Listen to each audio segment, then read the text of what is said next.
కల్వకుంట్ల తారక రామారావు పిచ్చి ముదిరి ఇంకా తెలంగాణ రాష్ట్రంలో వాళ్ళ నాయననే ముఖ్యమంత్రి, వాళ్ళే అధికారంలో ఉన్నారని ఒక భ్రమలో మాట్లాడుతుండు.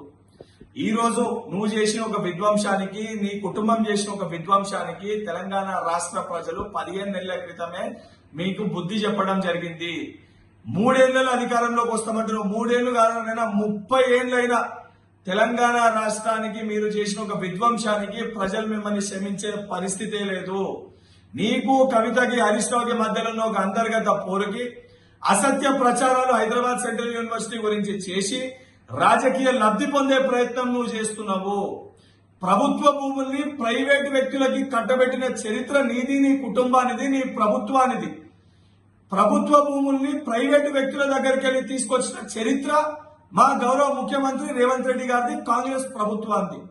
గతంలో ఎంతో మంది ముఖ్యమంత్రులు చెయ్యలేంది ఆ 400 ఎకరాల ప్రభుత్వ భూమిని ప్రైవేటు వ్యక్తుల దగ్గరికి వెళ్లి న్యాయపరంగా కొట్లాడి తీసుకొచ్చింది గౌరవ ముఖ్యమంత్రి రేవంత్ రెడ్డి గారు.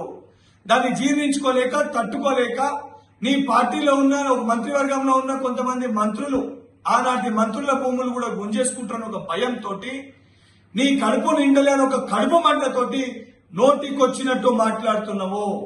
అటవీ భూములని గుంజుకున్న చరిత్ర మీది. కాళేశ్వర ప్రాజెక్టు నిర్మాణం కోసము 7,829 ఎకరాల్ని తీసుకుంది మీరు.